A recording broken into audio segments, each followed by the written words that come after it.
Happy Monday, my friends, and welcome back into another edition of Prime Sports World. And on today's episode of the Prime, we are down to our final four teams to preview before the start of the NFL season, which is only about 10 days or so away, whatever, September 5th, however many days that is.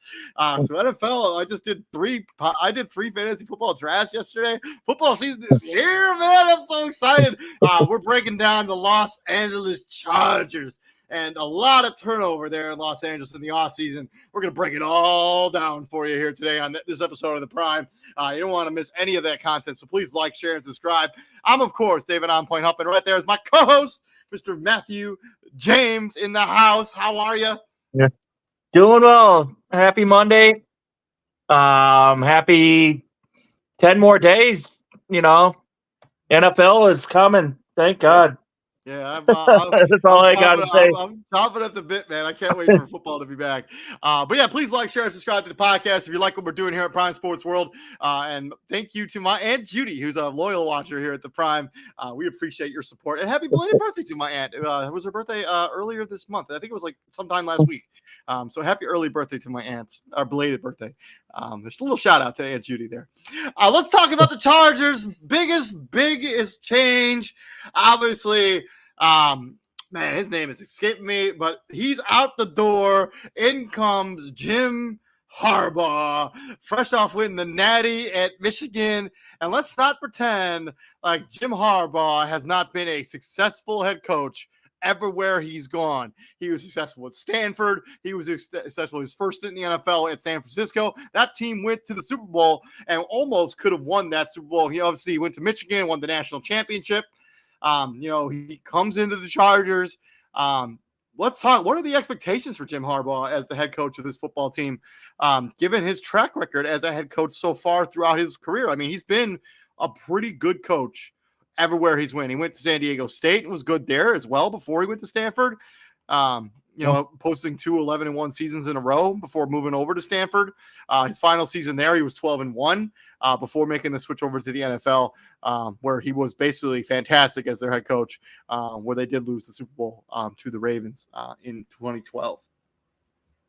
Yeah, absolutely. I mean, he might be in the perfect situation for him. I mean, just give him a couple years and this Chargers team is going to take over the division, and I don't know about all that. For the AFC. Just give it a couple years. I mean, he's turned teams around quickly. It's true. His first season as the head coach of the San Francisco 49ers, they lost in the NFC Championship game in 2011. Yep. With Alex Smith. That was a fantastic game, by the way. If you remember that one, that was when they went back and forth. Vernon Davis caught that touchdown, and they thought they were going to go up and win the game, and then they get. Anyways, but I think the big thing with Harbaugh is I think he's going to bring a new philosophy. One of the big knocks on Brandon Staley, thank you for memory. I didn't have to look it up. I just remembered it. Was he was just almost too aggressive as a head coach. Left a lot of points on the board in games that could have easily have won. Jim Harbaugh is going to bring an old school style coaching style. He's going to bring energy. He's going to bring the most energetic guy in the room. He's also going to bring in a scheme where they're going to run the football. They're not Justin Herbert is a very good quarterback. He's talented, but they're going to lean on this running game. They're going to lean on the Gus Bus. They're going to lean on J.K. Dobbins. This is going to be a team that runs the football. It's going to be a very different looking team than what we saw out of the Chargers over the last couple seasons. But I would be pumping the brakes if I thought many people have the Chargers kind of making a playoff point. I'm just not sure I'm at that point.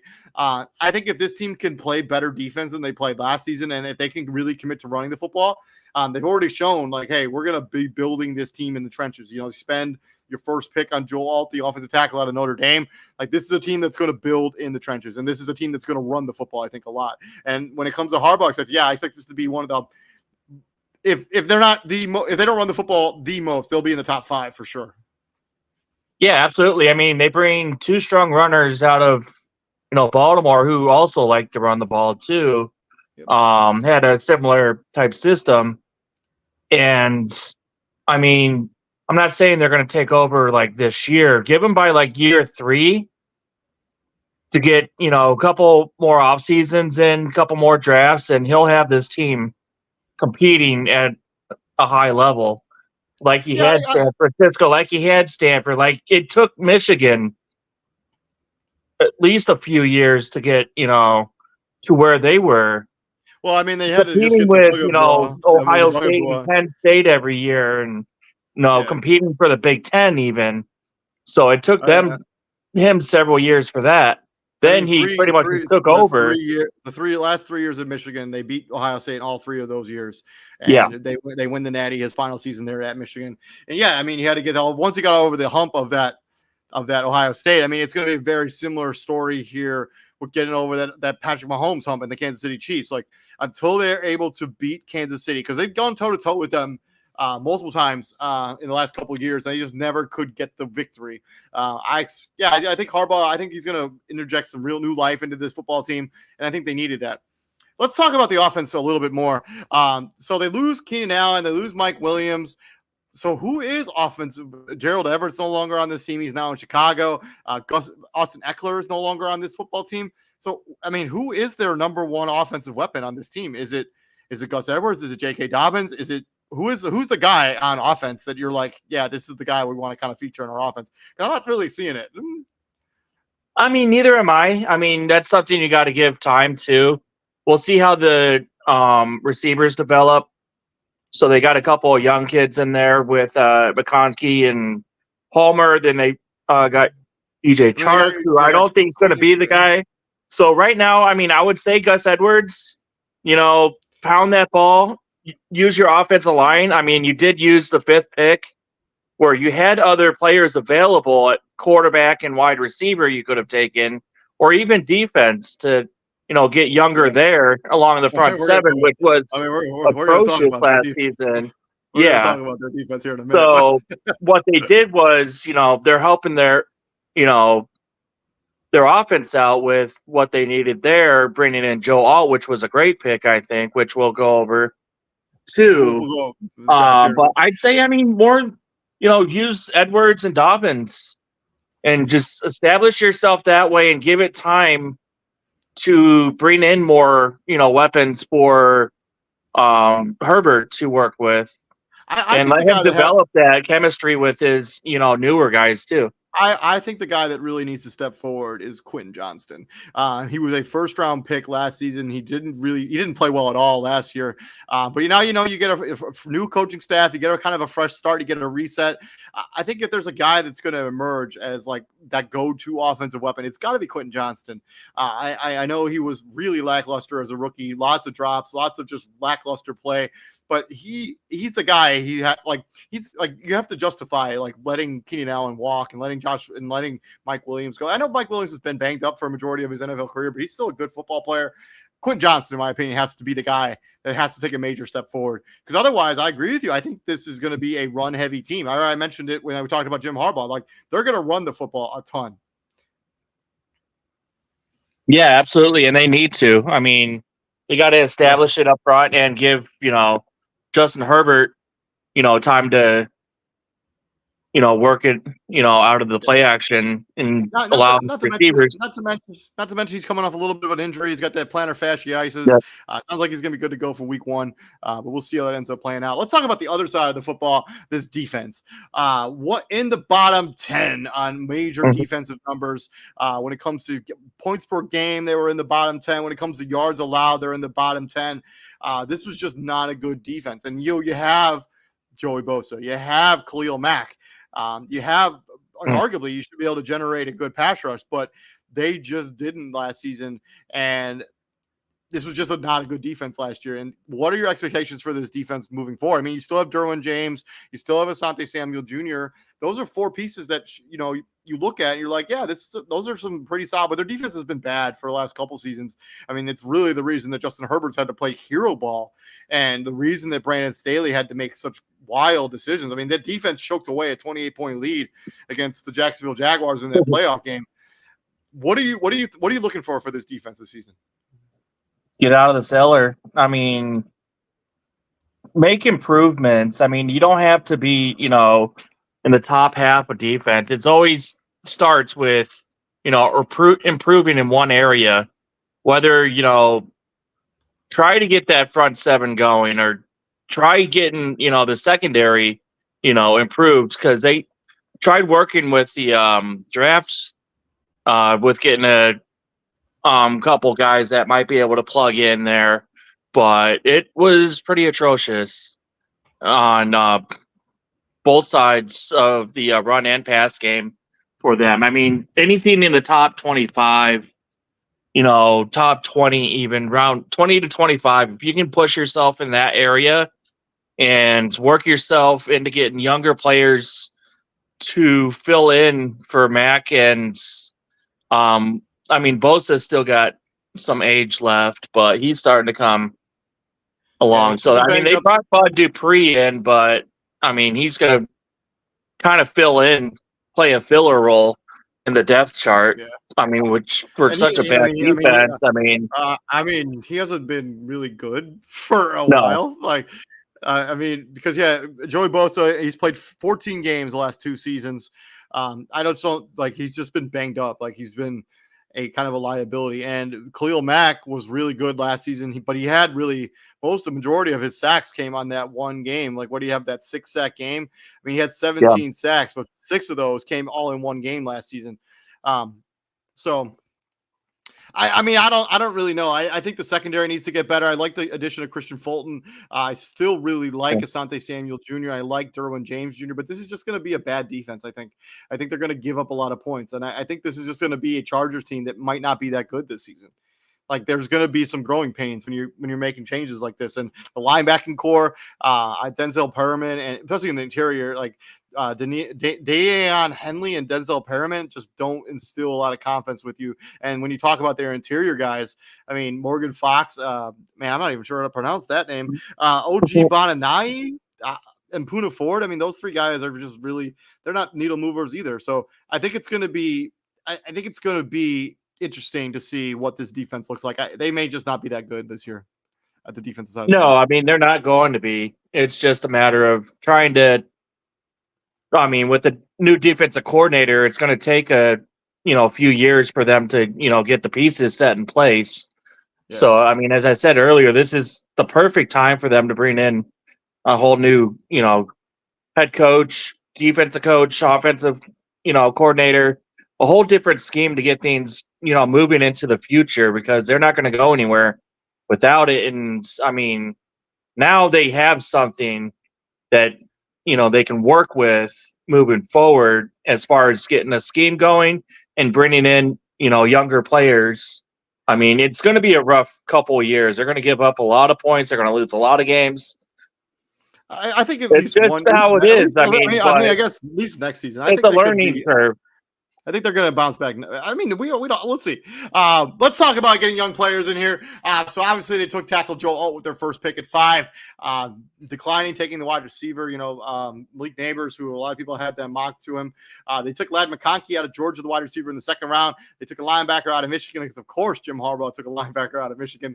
They took a defensive lineman out of Alabama. They took back-to-back corners out of Notre Dame and Maryland, respectively. They got a running back out of Troy. They took a wide receiver out of USC, and they took another wide receiver, again, another Michigan guy.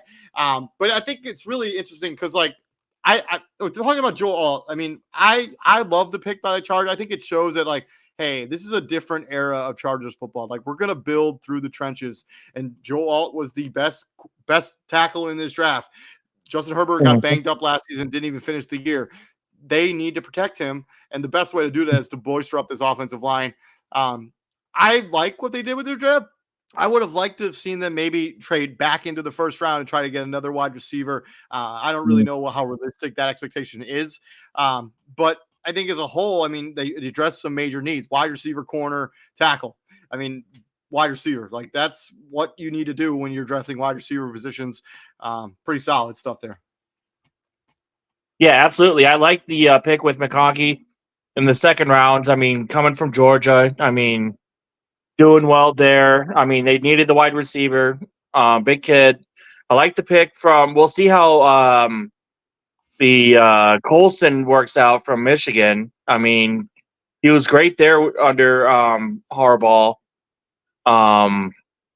and obviously, not 95 tackles last season at Michigan. yeah, Had a second big team selection. I think he's going to have an opportunity to play. Like I just as I just mentioned, I don't think their interior linebackers are all that good. Yeah, I mean, he'll get his chance, and so hopefully, I mean, he can bring that level, take the next step to the NFL stage now. One kid I want to point out is one of Izzy's boys from Notre Dame, Cam Hart. See if he can, make a name and get himself some playing time in, that secondary role. I felt like that was a great pick out of the 5th round for them. And one of the, one of the bigger kickers, a bigger corner there. So, yeah, I mean, overall, I would give it, a B plus right now. I mean, they went out and tried to get guys that they need. I mean, obviously, there's a lot of work they need to do. And there's some, picks in the middle of the draft that can work out pretty well for them, or it could just be, work it next year again. The defensive tackle out of Alabama is interesting. So he's the only player in college football, at least Power 5, who had 150 pass rushes at the defensive tackle position to also go with 150 pass rushes at the edge rusher. So he can show some versatility. He's 6'4", 270 pounds, first team All-SEC selection, had 7 career sacks. So I think he's going to be an interesting chess piece that the Chargers are going to be able to move around in their defense. Can play a little interior, can play a little outside. So I think that was a pretty solid move for the Chargers. And I tend to agree with you. I kind of like what the Chargers did with their draft. I got to go like a B plus B as well. Yep. And then where all the hurt comes from when we talk about the roster shakeup. Obviously, they brought in Hayden Hurst, J.K. Dobbins, and Gus Edwards, as we kind of touched on earlier in the show. I do like the addition of Hayden Hurst. He's kind of bounced around the league, but he's been serviceable everywhere he's gone the last couple seasons, whether that be in Baltimore, whether that be in Atlanta, whether that be in Cincinnati. But their key departures, these are big-time names. They traded away Keenan Allen to our Chicago Bears. Mike Williams left to go to the Jets. Austin Eckler is now a Commander. I don't remember where Eric Hendricks signed, but was basically the focal point of that linebacking core for the last few seasons. And then Gerald Everett's kind of come a journeyman, tight end as well, as you basically replaced Hayden Hurst with Gerald Everett. I think that's probably a pretty fair trade swap there. Eric Hendricks. Eric Hendricks went to the Cowboys. They also lost Austin Johnson as a defensive tackle. They brought in Will Dissly. Michael Davis goes to the Commanders. Kenneth Murray is no longer on this team. He was a first-round pick a few years ago. He's now a member of the Titans. Obviously, they brought in Bud Dupree, Denzel Perriman, DJ Shark. But none of those guys really moved the needle. That Huna Ford comes over from the Buffalo Bills. Jalen Guyton comes over, leaves this team. But, I mean, big-time losses here in Keenan Allen, Mike Williams, and Austin Eckler. Like, your three best offensive players for the last couple seasons, no longer in this rotation. And you don't really replace those guys with anybody. Like Gus Edwards and J.K. Dobbins are nice players, but they're not Austin Eckler. Austin Eckler is a unique talent. Like he's a three down guy, a running back, catch passes out of the backfield. He's pound for pound, probably the strongest player in the NFL. Yeah, absolutely. I mean, that's a huge loss for them. I mean, when you think of Chargers football, I mean, those are 3 names right there that, I mean, especially Keenan Allen. Right up. Los Angeles Chargers, San Diego Chargers, even, whatever. The Chargers, Keenan Allen, Eckler, Mike Williams, But, I mean, as we spoke earlier, the Edwards and Dobbins, we'll see how that works out. I mean, they're no Eckler. I mean, even them combined. So overall, I mean, it's pretty rough turnaround for them as far as the free agency standpoint. I mean, also Corey Linsley hasn't signed with the team, but he hasn't really been good for the last couple. I mean, they signed him on this big contract, and everyone was super excited about it. But then he got hurt, and he never really regained form. He hasn't played a lot in the NFL the last couple seasons, to be honest with you. Yeah, I think I think because they're trying to get back under the cap, they're trying to be smart about money, but these are big time names that you just didn't replace, and I just don't know what you're going to do moving forward. I think it's going to be it'll be interesting. Yeah, I mean, maybe it's just one of those things where year one Harbaugh here in LA, try to, see what you got, kind of build around it and, go, more aggressive next year in free Yep. agency. So, I mean, it could be one of those things where it's like, all right, we'll see what we can work with now and go from there. Yeah, I'll give this a C. I can't get behind letting the players walk that they let walk, and I got to go with C. Yeah, I mean, I give it probably low C. Yeah. I mean, it's quite a turnaround. So, yeah. To the schedule, and we're going to be a positive Pete show. So let's start with the ceiling.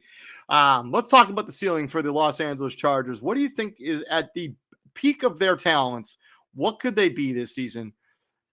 Um, Just going through it. I think they could sweep the Raiders. I think they can sweep Denver. This is at the peak, right? So this is the peak. I think they could beat Carolina. I think they could beat Arizona. I think they could beat the Saints at their house. I think they could beat the Titans at their house. I think actually, Titans they get at home, and I think they could beat the Patriots at home. I think they get swept by Kansas City. They go to Atlanta, lose. They lose to Baltimore. They lose to Cincinnati. They go to Cleveland and lose. And they lose to Pittsburgh on the road. So what is that, Matt? They lose to Tampa Bay because I think Tampa Bay is a good team.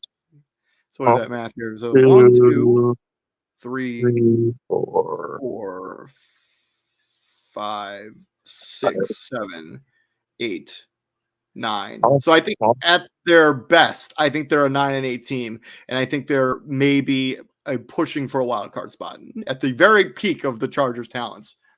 Well, that's not bad for everything that we've gone over in the show. Yeah. Them pushing a wild card spot's actually pretty good.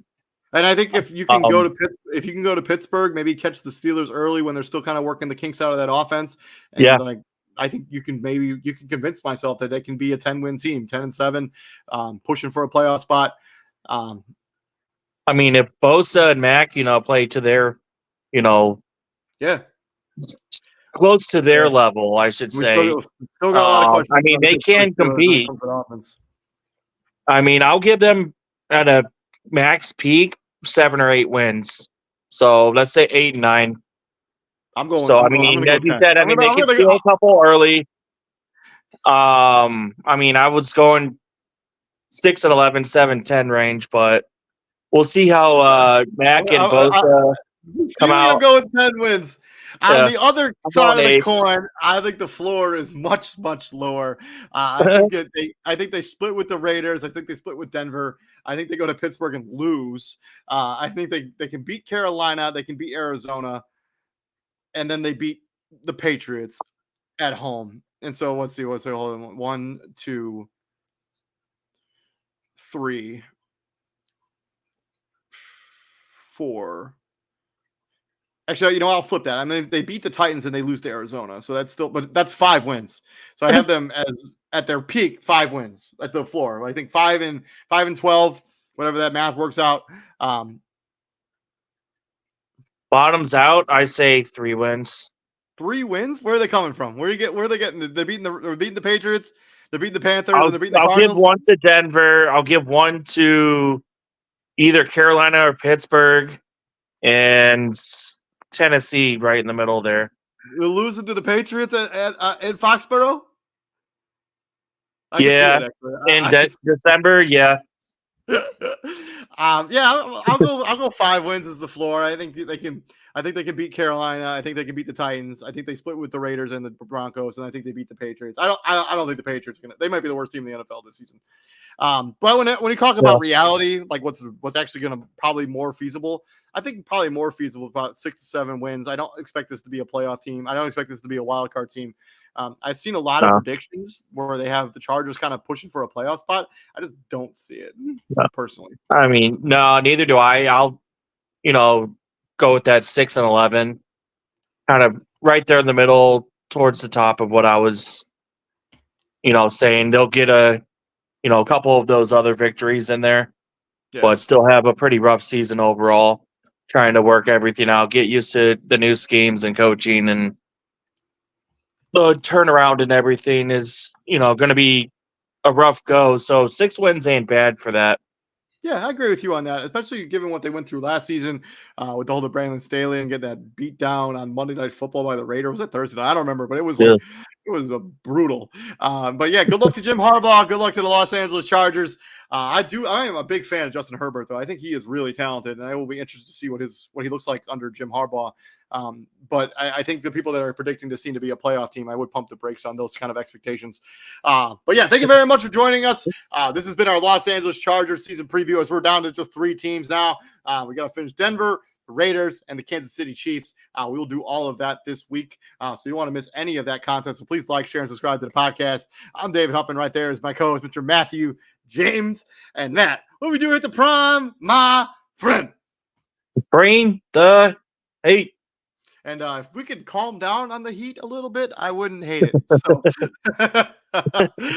we'll be back here tomorrow. You guys all stay safe and have a good night. Peace out, brother.